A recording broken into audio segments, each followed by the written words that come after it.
Hello and welcome to the Life of Pi. आज इस video में हम डिस्कस करेंगे अपना third chapter pair of linear equation in two variables. किस बुक से? आर एस अग्रवाल की बुक से। तो चैप्टर की एक्सरसाइज को डिस्कस करने से पहले आपको थोड़ा बेसिक पता होना चाहिए, है ना। तो देखो, किस चीज के बारे में बात करेंगे इस चैप्टर में? हम बात करेंगे पेयर के बारे में। किसका पेयर? लीनियर इक्वेशंस का पेयर। और कैसे लीनियर इक्वेशंस का? टू वेरिएबल में होनी चाहिए, है ना। और ये हमने पढ़ा है पॉलिनोमियल वाले चैप्टर में, जब उसका इंट्रोडक्शन आपको समझाया गया था।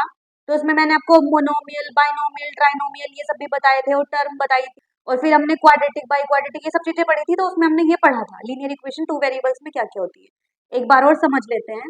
लीनियर इक्वेशन का पेयर चाहिए और कितने वेरिएबल में चाहिए? टू वेरिएबल में चाहिए। तो देखो, इस तरह की कोई भी इक्वेशन, जैसे हम ले लेते हैं 2x प्लस 3y। अब देखो, लीनियर इक्वेशन कैसी होती है? इस फॉर्म की कोई भी equation 2x plus 3y plus 3 equals to 0, इसकी जगह कुछ भी हो सकता है।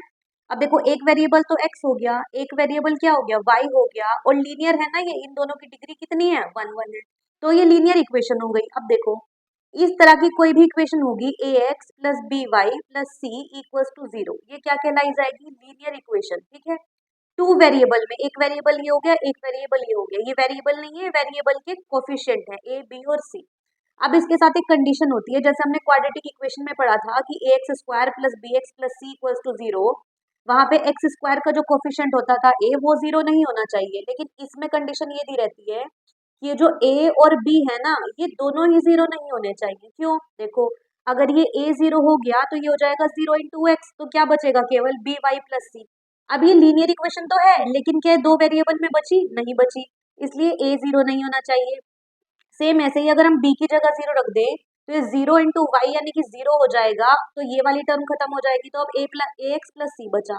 ये लीनियर इक्वेशन तो है, लेकिन ये दो वेरिएबल में नहीं है, है ना। हमें चाहिए टू वेरिएबल में लीनियर इक्वेशन, और उनका भी हमें क्या चाहिए? पेयर चाहिए। जैसे एक लीनियर इक्वेशन हमने ले ली, दूसरी हम कुछ और ले लें, 3x प्लस 4y प्लस 5 कुछ भी। अब बन गया ये पेयर। पेयर का मतलब होता है जोड़ा, है ना। दो इक्वेशन हमें चाहिए होगी। अब देखो, ये लीनियर इक्वेशन तीन तरह से काम कर सकती है। लीनियर इक्वेशन का ग्राफ जो है हमेशा स्ट्रेट लाइन में बनता है, चाहे ऐसे बने चाहे ऐसे बने, कैसे भी बने। अब ये तीन तरह से एक्ट कर सकती है कि या तो ये लीनियर इक्वेशन एक दूसरे को इस तरह से इंटरसेक्ट करें, है ना, इस तरह से करें, एक दूसरे के परपेंडिकुलर हो तो सेम कंडीशन बनती है, मतलब एक दूसरे को एक पॉइंट पे कट करें। या ये लीनियर इक्वेशन इस तरह से हो, मतलब एक लीनियर इक्वेशन ये रही और दूसरी लीनियर इक्वेशन भी इसी के ऊपर लाई कर जाए, तो ये भी इस तरह से भी कंडीशन हो सकती है। एक कंडीशन ये हो सकती है कि पहली वाली लीनियर इक्वेशन का ग्राफ कुछ इस तरह बने और दूसरी वाली लीनियर इक्वेशन का ग्राफ कुछ इस तरह बने, ये कभी आपस में एक दूसरे से ना मिले। तो देखो, जब इन दोनों का ग्राफ इस तरह से बनेगा, यहाँ एक पॉइंट पे ये कट करेगी एक दूसरे को, तो यहाँ से हमारा एक पॉइंट पे कट करेगी, तो एग्जैक्टली वन सॉल्यूशन निकल के आएगा हमारा, एग्जैक्टली वन सॉल्यूशन। इसी को ही हम क्या बोल देते हैं? इसी को ही बोल देते हैं यूनिक सॉल्यूशन। तो अब इस चीज से आप समझे, अगर एक पॉइंट पे कट किया लाइंस ने एक दूसरे को, तो एक ही सॉल्यूशन आया। अब देखो, यहाँ पे दोनों लाइंस एक दूसरे के ऊपर लाई कर रही हैं, तो इनके बीच में तो बहुत सारे पॉइंट होंगे, बहुत सारे जिनको काउंट भी नहीं कर सकते, है ना। तो ये हर एक पॉइंट पे एक दूसरे को टच कर रही है। हर एक पॉइंट पे जब ये टच करेंगी तो हम कह देंगे कि ये पॉइंट्स कितने हैं? इनफाइनाइटली मैनी, क्योंकि इनको हम काउंट नहीं कर सकते ना, इतने सारे पॉइंट्स हैं। तो इस वाली लाइन के कैसे सॉल्यूशन आएंगे? Infinitely many solutions. ठीक है।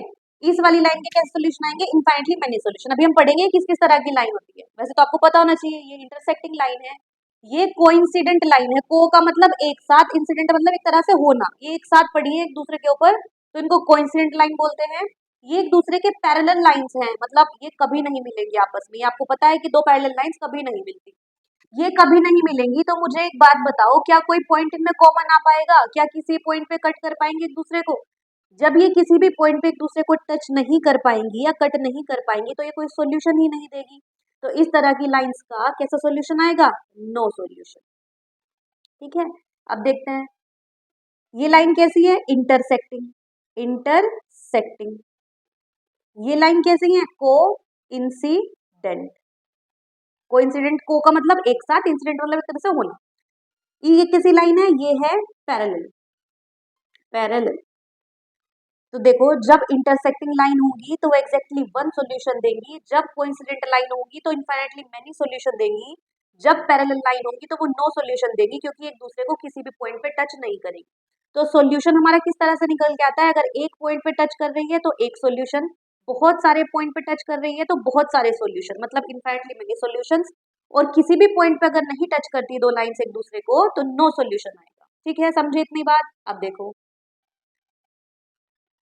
देखो एक चीज हम इसमें ये पढ़ेंगे, consistent system of linear equation और inconsistent system of linear equation. ये कब आएगा और ये कब आएगा, क्योंकि क्वेश्चन में पूछा जाता है कि बताओ ये दोनों इक्वेशन कंसिस्टेंट सिस्टम देंगी या इनकंसिस्टेंट सिस्टम। ठीक है, कंसिस्टेंट ये बोलता है कि अगर उन दोनों लाइंस का एटलीस्ट वन सॉल्यूशन मिले, अगर उन दोनों लाइंस को सोल्व करके कम से कम एक सॉल्यूशन मिले तो वो सिस्टम कैसा हो जाएगा, कंसिस्टेंट हो जाएगा। इनकंसिस्टेंट कौन सा होता है, अगर उन लाइंस के पास कोई सॉल्यूशन ही ना हो। ऐसा कब होता है, देखो ऐसा कब होता है, मुझे बताओ कंसिस्टेंट कब होगा। देखो यहाँ भी एग्जैक्टली वन सॉल्यूशन मिल रहा है, ठीक है, एक सॉल्यूशन तो मिला है ना, यहाँ इनफाइनाइटली मैनी सॉल्यूशन मिल रहे हैं, मतलब सॉल्यूशन तो मिल रहे हैं। ठीक है, अब इसने कहा है कंसिस्टेंट होगा अगर एटलीस्ट कम से कम एक सॉल्यूशन तो हो सिस्टम के पास। देखो इसके पास भी एक सॉल्यूशन है, इसके पास बहुत सारे सॉल्यूशन है, लेकिन कम से कम एक तो है ना, भले एक से ज्यादा है। तो ये दोनों सिस्टम कैसे होंगे, कंसिस्टेंट होंगे। अब ये सिस्टम कैसी सॉल्यूशन दे रहा है, नो सॉल्यूशन, तो ये कैसा हो जाएगा, इनकंसिस्टेंट। ठीक है, इस चीज को ध्यान रखना। Consistent system of linear equation कौन कौन सी लाइन देंगी, जो लाइन इंटरसेक्टिंग होंगी और जो लाइन क्या होंगी, को इंसिडेंट होंगी। ठीक है, जो लाइन पैरेलल होंगी वो इनकंसिस्टेंट सिस्टम देंगी, पैरेलल लाइंस। इस चीज को ध्यान रखना। कंसिस्टेंट वो जब हमें सॉल्यूशन मिले, चाहे एक मिले चाहे बहुत सारे मिले, और इनकंसिस्टेंट सिस्टम वो जब हमें एक भी सॉल्यूशन ना मिले, जो पैरेलल लाइंस में होता है ना। तो इस चीज को भी ध्यान रखना। चलो बढ़ते हैं आगे की तरफ। अब देखो हमने पेयर बना लिया लाइंस का, कैसी लाइन, स्ट्रेट लाइन, मतलब लीनियर इक्वेशन है ना, लीनियर इक्वेशन हमें हमेशा स्ट्रेट लाइन का ग्राफ देती है। देखो a1x plus b1y plus c1 equals to 0, एक इक्वेशन तो हमने ये मान ली। दूसरी हमने मान ली a2x plus b2y plus c2 equals to 0। अब आपको यहाँ पे तुरंत कंडीशन याद हो जानी चाहिए कि इसमें a1 और b1 की वैल्यू 0 नहीं होनी चाहिए, इसमें a2 और b2 की वैल्यू 0 नहीं होनी चाहिए। क्यों नहीं होनी चाहिए, वो हम पहले पढ़ चुके। अब देखो इसके जो x y और ये c है, कांस्टेंट कोफिशिएंट है, इनके रेशो को जब हम कंपेयर करेंगे तो देखो a1 अपॉन a2 अगर इक्वल ना आए b1 अपॉन b2 के, और ये कंडीशन भी हमने ले ली कि अगर इक्वल ना आए c1 अपॉन c2 के, अगर ये रेशो इस तरह से बने तो वो लाइन कैसी बनेंगे, इंटरसेक्टिंग लाइंस। और इंटरसेक्टिंग लाइंस हमेशा कैसा सॉल्यूशन देती हैं, यूनिक सॉल्यूशन देती है।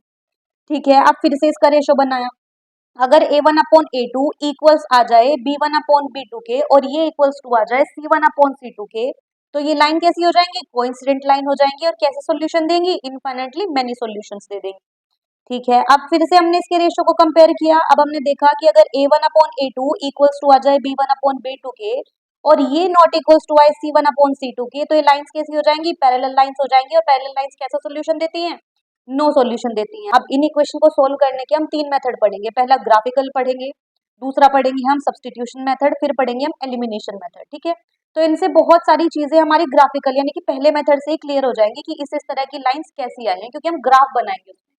कहीं हमारा इस तरह से ग्राफ बनेगा कि दो लाइन एक दूसरे को एक पॉइंट पे कट कर रही होंगी, कहीं हमारा कोइंसिडेंट लाइन का ग्राफ बनेगा कि एक लाइन दूसरी लाइन के ऊपर लाई कर रही है, कहीं हमारा पैरेलल लाइंस का ग्राफ बनेगा कि वे दोनों लाइन एक दूसरे को कहीं भी टच नहीं करेंगी, है ना। तो उस हिसाब से हम देख लेंगे, तब हमारे ये अच्छी तरह से समझ आ जाएंगे। वैसे तो इस बुक में चार मेथड है सोल्व करने के, एक क्रॉस मल्टीप्लीकेशन मेथड भी है, पहला आपके सिलेबस में भी था, अभी सिलेबस रिड्यूस हो गया है तो उस मेथड को हटा दिया गया है। लेकिन ये तीन मेथड तो हमको एग्जाम में करके ही जाने हैं। ठीक है, तो चलिए आगे के क्वेश्चन जो भी तीन मेथड पढ़ेंगे हम। और हाँ एक चीज और ध्यान रखना, जैसे ये पेयर ऑफ लीनियर इक्वेशन था, है ना, अब ये पेयर आपके तीनों मेथड से सोल्व हो जाएगा, चाहे तो आप ग्राफिकल से सोल्व कर लो इसको, चाहे तो एलिमिनेशन से कर लो, चाहे तो सब्स्टिट्यूशन से कर लो, है ना। तो ये टेंशन नहीं लेने की कौन सा किससे होगा, ये सारे के सारे क्वेश्चन सारे मेथड से सोल्व हो जाएंगे आपके। ठीक है, तो चलिए मिलते हैं नेक्स्ट वीडियो में, थैंक यू।